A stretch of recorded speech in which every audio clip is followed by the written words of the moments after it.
Hi, this is Shom Pandit. Hope all you doing well. This is the part second of my last video. In my last video, we have talked about the power and the function of the president, which I have started.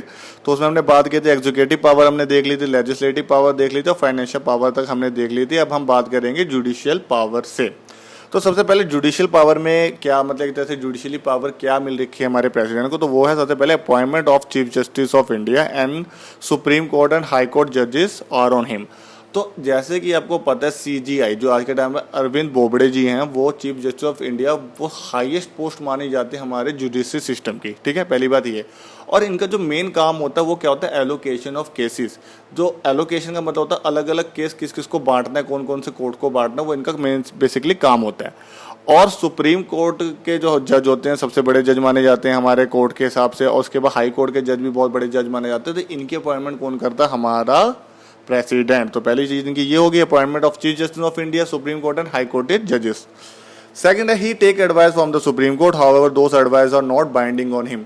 तो जरूरत पड़ने पे अलग अलग circumstances पे वो supreme court से वो एडवाइस ले सकता है हमारा प्रेसिडेंट, अलग अलग सिचुएशन पे, अलग अलग लीगल मैटर्स पे. पर ये जो एक तरह से मैं मतलब जो एडवाइस वो देते हैं, वो एडवाइस उन पे बाइंड नहीं है, उन पे एक तरह से मतलब थोपी नहीं जा सकती कि जरूरी नहीं है कि आपको जो एडवाइस मिली है वो आप मानिए. ठीक है, उनकी मर्जी, अगर उनको एडवाइस सही लगती है तो वो लेंगे, अदरवाइज वो एडवाइस को फॉलो नहीं करते हैं. थर्ड है ही हैज़ पार्डनिंग पावर.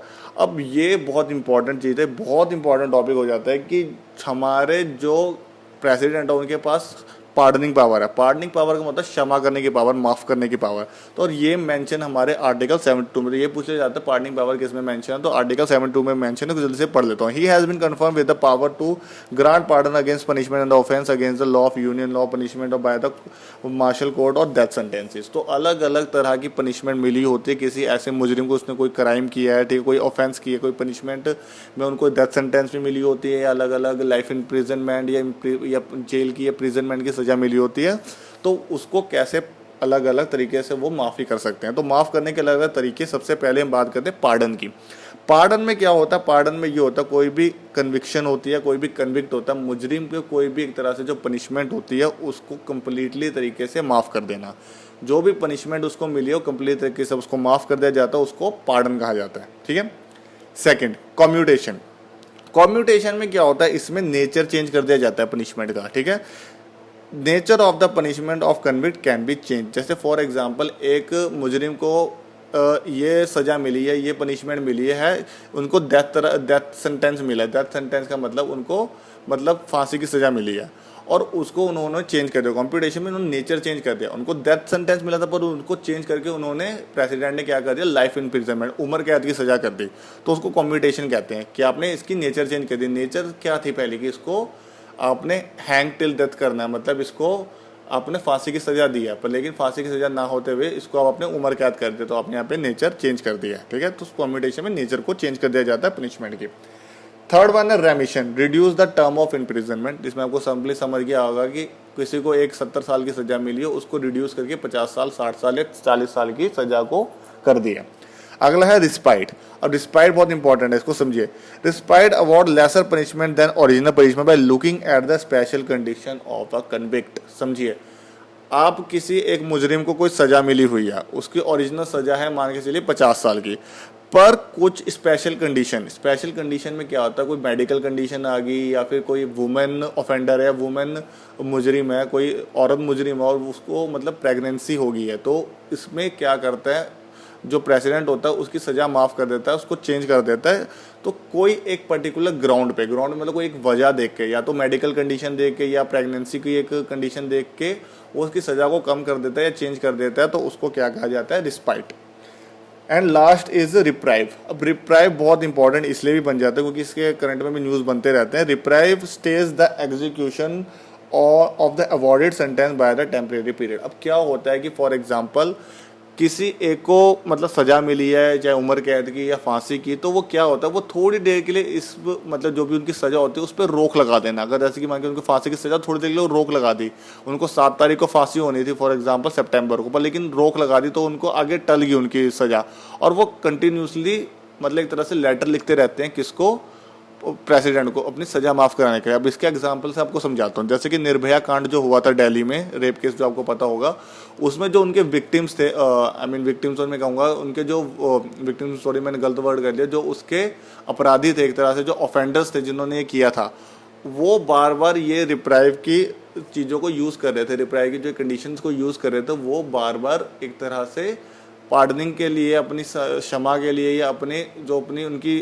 फांसी है उसको हटाने के लिए वो बार बार लेटर लिख रहे थे। किसको? प्रेसिडेंट को। पर प्रेसिडेंट ने उसको एंड में ना मानते उसको खारिज कर दिया, उनके लेटर को हटा दिया और उनको एंड में जाके उनको फांसी दे दी गई। ठीक है, तो रिप्री में यही होता है कि आप अपनी सजा को मतलब एग्जीक्यूशन को एक तरह से उस पर स्टे लगा रहे हैं, कि मतलब आप उसको बढ़ाई जा रहे हैं, पोस्टपोन कर रहे हैं एक तरह से, और बार बार आप किसको कंसल्ट कर रहे हैं? आप उनको प्रेसिडेंट को कंसल्ट कर रहे हैं। कंसल्ट मतलब एक तरह से उनसे रिक्वेस्ट कर रहे हैं कि उनकी सज़ा माफ़ कर दी जाए या फिर उनकी सज़ा चेंज कर दी जाए। ठीक है, तो ये सारी चीज़ें थी उनकी जुडिशरी से, जुडिशल से रिगार्डिंग। अब बात कर रहे हैं diplomatic power of a president. Diplomatic power of president में ये होता है कि international treaties and the agreement that are approved by the parliament are negotiated and conducted by his name. जो भी एक तरह से हमारे इंडिया का दूसरे देश से कोई भी एक तरह से मतलब एग्रीमेंट होता है, तो वो किसके नाम पे होगा? हमारे प्रेसिडेंट के नाम पे होएगा। और कोई भी अगर बाहर से डिप्लोमेट आता, डिप्लोमेट मतलब कोई एक तरह से मैं कहूँ विदेशी, उसे अब हिंदी में क्या कहते हैं, राजदूत आता है, तो या मतलब जो वहाँ बाहर के मतलब एक तरह से दूसरी कंट्री से जो उनका कोई एक गवर्नमेंट का एक इम्पॉर्टेंट पर्सन होता है, उसको रिसीव करने की मतलब रिसीव भी कौन करता है? वो हमारे प्रेसिडेंट करते हैं, और प्रेसिडेंट खुद भी अपने इंडिया को प्रेजेंट करते हुए दूसरी कंट्री में जाते हैं। ठीक है, तो पहले चीज़ का मतलब ये है। सेकंड इसमें क्या कर रहा है? He is representative of India in the international form of affair. अब अलग अलग तरह के, जैसे को पता है अलग अलग देश में अलग अलग तरह के मतलब फॉरम्स चल रहे होते हैं, अलग अलग तरह के जो मीटिंग्स होती हैं, उसमें हमारे इंडिया को जो रिप्रेजेंट करता है वो हमारे प्रेसिडेंट ऑफ इंडिया होते हैं। तो अलग अलग जो भी होती हैं चीज़ें, अलग अलग जो देशों में चलते हैं उसको प्रेजेंट करने के लिए हमारे प्रेसिडेंट ऑफ इंडिया जाते हैं। उसके बाद आगे हम बात करते हैं military power of a president. तो जैसे आपको पता है कि military power of a president में जो भी हमारे 3 तरह के हमारे फोर्स है, जिसमें आर्मी, नेवी और एयरफोर्स आते हैं, उसके चीफ कमांडर, उसके सुप्रीम लीडर या सुप्रीम कमांडर हमारे प्रेसिडेंट ऑफ इंडिया होते हैं। तो जो भी मतलब ये सारी जो सेनाएं हैं वो सारी प्रेसिडेंट के अंडर आती है। कुछ भी इन्होंने आगे जैसे ड्यूरिंग द वॉर या कोई भी इन्होंने फर्दर स्टेप, जो बहुत एक एक्सट्रीम स्टेप उठाना है, तो सबसे पहले इनको कंसल्ट करना पड़ेगा प्रेसिडेंट को। प्रेसिडेंट अगर उस पर राय देते हैं, उस पर मतलब एग्री होते हैं उनके जो भी उन्होंने सजेशन दिए हैं, तभी जाके वो आगे फर्दर स्टेप उठा सकते हैं हमारे आर्मी, नेवी एंड एयरफोर्स। तो ये हमारे डिफेंस के सबसे बड़े हमारे होते हैं, इनको ये भी कहते हैं supreme commander of defence forces of India. ठीक है, तो ये सारी चीज़ें आपको पता होनी चाहिए।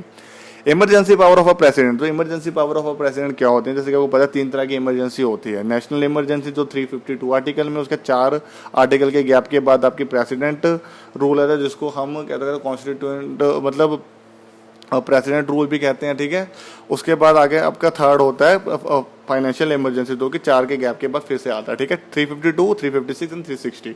ठीक है, तो जो नेशनल इमरजेंसी होते हैं वो 3 चीज़ों पे लग सकते हैं, 3 ग्राउंड पे लग सकते हैं। ड्यूरिंग वॉर, कि आपका किसी से लड़ाई चले, फॉर एग्जांपल इंडिया पाकिस्तान की वॉर होगी, तो हमारे देश में नेशनल इमरजेंसी लग सकती है।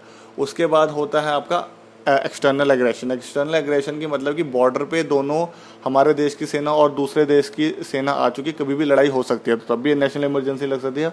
और थर्ड होता है आर्म्ड रिबेलियन। आर्म्ड रिबेलियन पहले उसको इंटरनल डिस्टर्बेंस, उसको मतलब जब कॉन्स्टिट्यूशन में बनाया गया था तो इंटरनल डिस्टर्बेंस का वर्ड था, पर आफ्टर 1975 की जो इमरजेंसी लगी थी, तो उसमें एक इंटरनल डिस्टर्बेंस का फ़ायदा उठा के क्या मतलब जो यूज़ कर लिया था, जो इंदिरा गांधी ने यूज़ कर लिया था, कि इंटरनेट डिस्टर्बेंस का मतलब कि देश के अंदर आर्थिक हालत सही नहीं है, तो आप इमरजेंसी लगा सकते हो। तो इसीलिए उसको चेंज कर दिया आर्म्ड रिबेलियन से। आर्म्ड रिबेलियन का मतलब होता है कि देश के लोगों ने ही अपने हथियार उठा लिए हैं और वो कभी भी मतलब गवर्नमेंट या किसी आम आदमी पर हमला कर सकते हैं, इसलिए आर्म्ड रिबेलियन। तो ड्यूरिंग वॉर, एक्सटर्नल एग्रेशन और आर्म्ड रिबेलियन के केस में नेशनल इमरजेंसी लग सकती है। दूसरी आपकी प्रेसिडेंट रूल है। ठीक है, प्रेसिडेंट रूल या इसको कॉन्स्टिट्यूशन इमरजेंसी भी कहा जाता है। ठीक है, तो जो प्रेसिडेंट रूल है इसको नेशनल इमरजेंसी, स्टेट इमरजेंसी, ठीक है, इसको प्रेसिडेंट रूल को स्टेट इमरजेंसी भी कहा जा सकता है। ठीक है, कॉन्स्टिट्यूशनल इमरजेंसी नहीं कहते, इसको स्टेट इमरजेंसी कहते हैं। तो ये 356 में ये लगती है। तो ये स्टेट इमरजेंसी या प्रेसिडेंट रूल को मतलब ये होता है कि कभी भी स्टेट की हालत ऐसी हो जाती है, स्टेट का स्ट्रक्चर ऐसा हो जाता है कि वहाँ की जो स्टेट की गवर्नमेंट है, जो गवर्नर या आपके सीएम है, जो चीफ मिनिस्टर या गवर्नर है, वो उसको संभाल नहीं पा रहे अपनी सिचुएशन की, या सिचुएशन हाथ से बाहर चल चुकी है उस पर्टिकुलर स्टेट की, तब वहाँ पे प्रेसिडेंट रूल रखता है और उसमें सेंटर आके उसमें इंटरफेयर करती है। थर्ड है फाइनेंशियल इमरजेंसी। फाइनेंशियल इमरजेंसी हमारे इंडिया में कभी नहीं लगी। तो फाइनेंशियल इमरजेंसी तब लगती है जब हमारे देश की आर्थिक व्यवस्था बहुत ख़राब हो जाती है, तब जाके फाइनेंशियल इमरजेंसी लगती है। ओके, तो अब ये 3 तरह की इमरजेंसी थी, ठीक है। तो ये सारी इमरजेंसी लगाने का जो पावर होती है किसके पास होती है? प्रेसिडेंट ऑफ इंडिया के पास होती है, ठीक है। तो ये president of India he declare कर सकता है, जब तक वो साइन नहीं करता तब तक वो ये कोई भी 3 तरह की इमरजेंसी में कोई भी इमरजेंसी नहीं लगती है। उसके बाद आगे बात करते हैं व्हाट इज ऑर्डिनेंस और making power of a president. जैसे कि ऑर्डिनेंस के बारे में थोड़ा सा मैंने आपको पीछे ही बताया कि ऑर्डिनेंस का मतलब होता है कि कभी भी किसी एक इम्पॉर्टेंट चीज़ पे आपको, मतलब एक तरह से इम्पॉर्टेंट कोई मुद्दे पे आपको एक्ट लेके आना है, आपको लॉ को एक्ट में कन्वर्ट करना है। तो ये बेसिकली जो हमारा प्रोसीजर हम फॉलो करते हैं, हम पार्लियामेंट में उसको बिल के तौर पे उसको इंट्रोड्यूस करते हैं और अलग अलग मेजोरिटी से वो पास होता है, फिर उसके बाद जाके प्रेसिडेंट के साइन होते हैं, तब जाके वो एक्ट बनता है। पर जब पार्लियामेंट अपने सेशन में नहीं हो, सेशन में नहीं है, जैसे मॉनसून, बजट या आपके विंटर सेशन होता है उसमें नहीं होते, तब एकदम से कोई एक पर्टिकुलर एक्ट की ज़रूरत होती है। तो ऑर्डिनेंस के थ्रू प्रेसिडेंट उस एक्ट को ला सकता है और उसको यूज़ कर सकता है, ठीक है। और इसके बारे में आर्टिकल 123 में अच्छे से मेंशन है, ठीक है। तो president formulate an ordinance on the recommendation of union cabinet, तो ठीक है। तो यूनियन कैबिनेट की वो मदद ले सकता है, यूनियन कैबिनेट की मदद से वो उस मतलब जो ऑर्डिनेंस है उसको ला सकता है, उसको यूज़ कर सकता है। और जब ये ऑर्डिनेंस बना लेता है, वो एक्ट बनाता है, उसके 6 महीने बाद उसको रिव्यू करती है कौन? पार्लियामेंट, जब भी वो सेशन में आती है, ठीक है। उसके बाद लास्ट हम बात करते हैं वीटो पावर की। तो वीटो पावर अपने आप में बहुत इंपॉर्टेंट टॉपिक है, इसको मैं चाहता हूँ कि आपको इलैबोरेट करके समझाऊँ, तो इसमें हल्का हल्का ऊपर से बताता हूँ।